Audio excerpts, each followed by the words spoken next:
మరి ఈ రాత్రికాల సమయంలో ఈ యొక్క సంస్మరణ సభ లేకపోతే జ్ఞాపకార్థ కూటము, ఈ యొక్క జ్ఞాపకార్థ కూటములో ప్రాముఖ్యంగా మరణించిన వారి గురించి మనము ఏమి నేర్చుకుంటున్నాం, అసలు మరణం గురించి మనము ఏమి నేర్చుకోబోతున్నాం అనేది ఒకసారి మనం ఆలోచన చేద్దాం.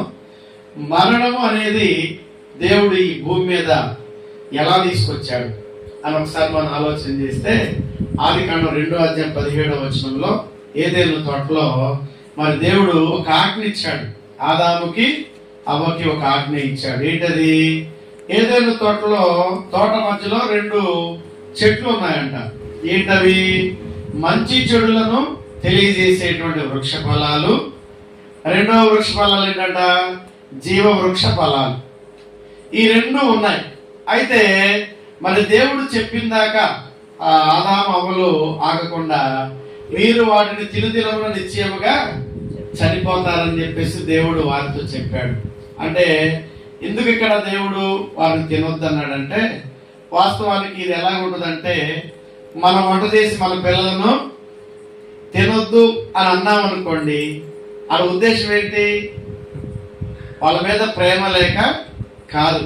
తినొద్దు అన్నామంటే వాళ్ళకి పెట్టుకోవడం చేతగాకో తినటము చేతగాని వాళ్ళు అయి ఉండాలి, అంటే క్రమం తెలియని వాళ్ళు అయి ఉండాలి. కాబట్టి దేవుడు కూడా ఇక్కడ ఆదామవ్వలను ఎందుకు తినొద్దు అన్నాడు అంటే, ప్రతిలారా ఇక్కడ దేవుడు వారిని పరీక్షించడానికి ఒక మాట చెప్పాడు. ఏంటి? మీరు తినొద్దు అంటే వీళ్ళు ఏం చేశారు? దేవుడు ఎందుకు తినొద్దు అన్నాడని అపవాది మాటలని ఏం చేశారండి? ఆ స్త్రీ మొట్టమొదటిగా ఆ పండ్లు తిన్నది. పండ్లు తిని ఏం చేసిందండి? భర్తకు కూడా ఇచ్చింది. అప్పుడు దేవుడు వచ్చి ఏదైనా తోటలో ఉన్న ఆదామును పిలిచినప్పుడు ఎక్కడ ఉన్నాడు ఆయన? అంజూరపు చెట్టు చాటున ఆ కచ్చడముల ఆకులను వస్త్రాలుగా కట్టుకొని ఉన్నాడు. అప్పుడు దేవుడు అంటే ఆత్మీయంగా చనిపోయాడు ఆదాము. ఆత్మీయంగా దేవుని దృష్టిలో చనిపోయాడు. అప్పుడప్పుడు మనం అంటాం, మనకి ఎవరు కీడు చేశారనుకోండి, మనకి ఎవరు దుర్మార్గం చేశారు, కేవలం నువ్వు నా దృష్టిలో చచ్చిపోయావు నువ్వు అంటాం. అంటే అర్థం ఏంటి? అంటే మన మనసులో లేరని అర్థం. ఇక్కడ దేవుడు కూడా ఆత్మీయంగా మనం ఆలోచన చేస్తే, దేవుడు ప్రేమించేటువంటి ఆదాము అవ్వలు దేవుడి దృష్టిలో ఆత్మీయంగా చనిపోయారు. వాళ్ళకి శారీరక సంబంధమైనటువంటి స్థితిగతులు కలిగి ఉన్నారు. అంటే మరణం అనేది ఎందుకు వచ్చింది? ఆజ్ఞ అతిక్రమమే పాపము. పాపం వల్ల వచ్చే జీతము మరణం. అంటే మొట్టమొదటి మరణం ఎందుకు వచ్చింది? పాపం అంటే ఆజ్ఞ, దేవుని మాట వినకపోవడం వల్ల మరణం వచ్చింది. మరి ఇప్పుడు ప్రపంచంలో అసలు దేవుని మాట ఎంతమంది ఉన్నారండి? ఏమండి? ఎన్ని కోట్ల మంది ఉన్నారు ప్రపంచంలో? ఒక భారతదేశంలో 100 కోట్ల పైన ఉన్నారు. అట్లా మరి 200 దేశాలు వేసుకుంటే ఏమండి సుమారుగా ఒక ఎన్ని దేశాలు 200 కోట్ల మంది ఉండొచ్చు. వారిలో మరి ఇప్పుడు దేవుడు మాట విన్న వాళ్ళు ఎంతో మంది ఉన్నారు. అంటే వాళ్ళందరూ ఎందుకు చనిపోవట్లేదు? ఇప్పుడు ఆజ్ఞాతిక్రమ పాపం కదా. అంటే ఆనాడు దేవుడు ఆదాము అవ్వలను గట్టిగా ఆజ్ఞాపించాడు. యేసు ప్రభు వారు వచ్చిన తర్వాత ఏమైందంటే, రోమపత్రిక 6:21 ఏముంది? అక్కడ ఏలయనగా పాపం వల్ల జీతం మరణం, అయితే యేసు క్రీస్తు నందు ఎవరైతే ఉంటారో వారికి నిత్య జీవం అన్నాడు. అంటే యేసు ప్రభు వచ్చిన తర్వాత ఏం చేశాడు? మరణాన్ని కొట్టివేశాడు. దేవునికి స్తోత్రం చెబుదాం. మరణాన్ని కొట్టివేశాడు.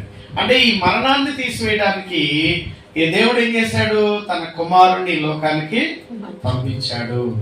ఈయన మొదటి ఆదాము ద్వారా పాపం వస్తే, రోమాపత్రిక 5:12 ప్రకారంగా మొదటి ఆదాము ప్రకారం పాపం వస్తే, రెండో కడపటి ఆదామైన యేసుక్రీస్తు వారి ద్వారా ఏమొచ్చింది? జీవం వచ్చింది. దేవుని స్తోత్రం. అంటే యేసు ప్రభు వారు మనకి జీవాన్ని ఇవ్వడానికి ఈ లోకంలో తనను తాను ఏం చేశారంటే సిలువలో మరణించి సమాధి చేయబడి 3వ దినాన ఆయన తిరిగి లేచాడు. అంటే యేసు ప్రభు మరణాన్ని జయించాడు కాబట్టి మనం కూడా మరణాన్ని జయించడానికి మనకు అవకాశము ఉన్నది. అంటే ఎవరికి మరణాన్ని జయించే అవకాశం ఉన్నది అంటే, క్రీస్తు నందు ఉన్న వారికి మాత్రమే. వింటారండి? క్రీస్తు నందు ఉన్న వారికి మాత్రమే. ఇక్కడ మనం అపోస్తలుడైన పౌలు తెస్సలోనిక పత్రికలో మరి సంఘానికి రాస్తూ, సహోదరులారా, నిరీక్షణ లేని ఇతరుల వల్ల మీరు దుఃఖపడకుండా నాకు ఇష్టము లేదు. అంటే ఏంటి? నిరీక్షణ లేకపోవడం. నిరీక్షణ అంటే ఏంటి? తప్పకుండా ఇప్పుడు కారుణ్యం ఉంది, 10వ తరగతి పాస్ అయితే మీకు నిరీక్షణ ఉంది. ఆమె తప్పకుండా పాస్ అయింది అనుకోండి, అప్పుడేమైంది? నీ నిరీక్షణ ఫలించింది. అర్థమవుతుందండి? నిరీక్షణ లేని వాళ్ళంటే అయితే అయిందిలే కాకపోతే లేదని వాళ్ళకి నిరీక్షణ లేదు. ఇప్పుడు భూమి మీద నిరీక్షణ కలిగిన వాళ్ళు ఉన్నారు, నిరీక్షణ లేని వాళ్ళు ఉన్నారు.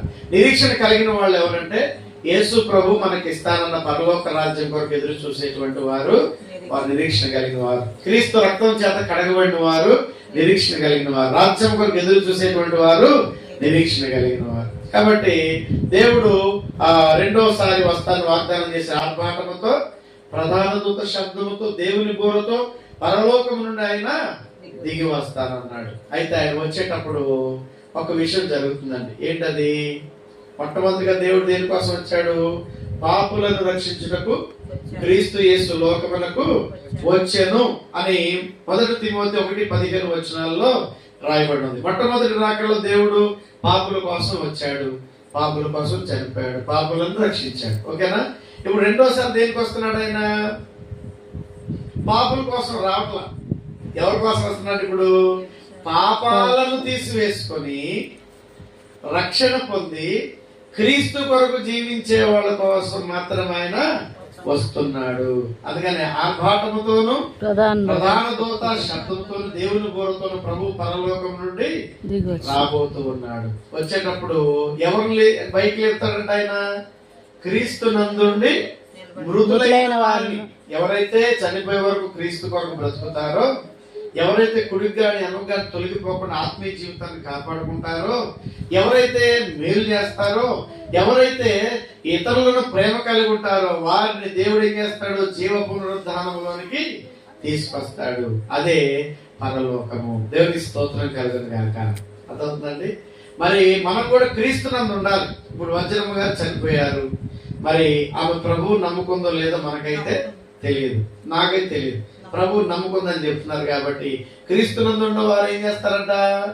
వారు మొదలు. అర్థమవుతుందండి? తీర్పు దినాన ఆమె క్రీస్తునందు బాప్తిసం పొందింది కాబట్టి దేవుడు ఆమె ఏం చేస్తాడు? మరణములో నుండి జీవములోకి తీసుకొస్తాడు. ఓకేనా? ఇప్పుడు మనం కూడా ఆ మరణములో నుండి జీవములోనికి రావాలంటే ఇప్పుడు బ్రతికున్న మనం ఏం నేర్చుకోవాలి? ఇలా జ్ఞాపకార్థం చేసుకొని, లేకపోతే చికెన్ తెచ్చుకొని, మటన్ తెచ్చుకొని తింటాం కాదు. ఇలాగా జ్ఞాపకార్థం పెట్టుకొని ఏదో సమాధి దగ్గరికి వెళ్ళి 4 పూలు చల్లి ఒక 2 కొవ్వొత్తులు వెలిగించి రావటం కాదు.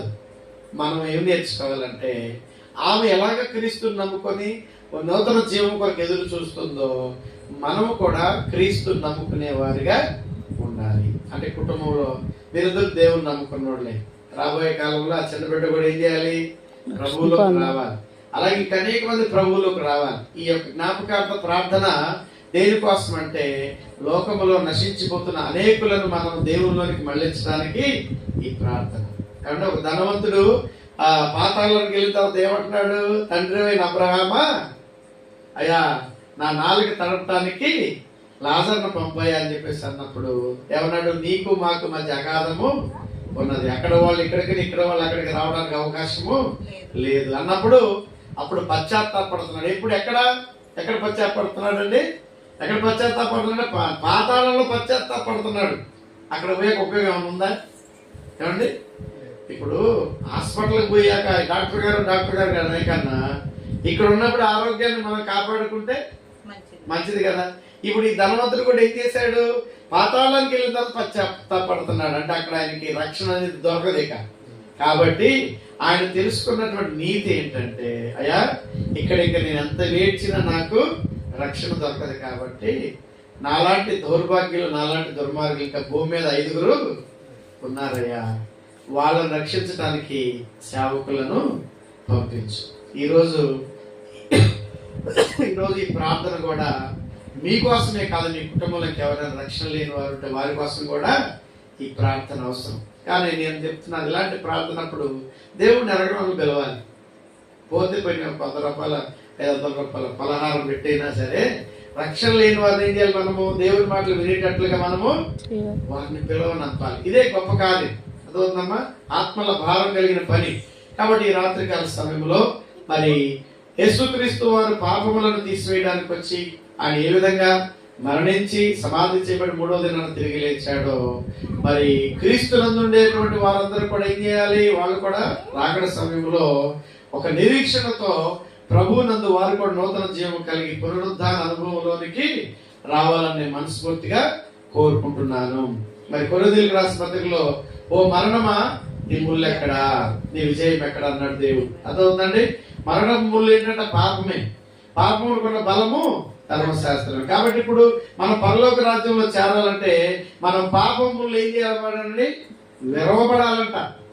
పాపం ముళ్ళు విరిచివేయబడాలి. ఆ పాప ముళ్ళు విరిచిన వాడు ఎవరు? యేసయ్య. కాబట్టి ఆ యేసయ్య మనలో ఉంటే పాపం ముళ్ళు ఏది కూడా మనలో ఉండదు. కాబట్టి ఇంకా మన జీవితాలు ఏదైనా పాపం అనేటువంటిది ఉంటే క్రీస్తు ద్వారా ముళ్ళను విరిచివేసుకొని క్రీస్తు కొరకు జీవించుదాం. పౌలు ఏమన్నాడు? నా మట్టుకైతే బ్రతుకుడు క్రీస్తు, చావైతే లాభం అన్నాడు. కాబట్టి బ్రతికి ఉన్న మనము ప్రభు కొరకు జీవించుదాం. ఆత్మల భారం కలిగి కాబట్టి మరి రక్షణ ఆ జీవితం కలిగి అనుభవంలో కలిగి ముందుకు సాగిపోదాం. అట్టి ప్రభు దేవుడు మనందరికీ దయచేయును గాక. ఆమేన్. ఆమేన్. ప్రార్థన చేసుకుందాం.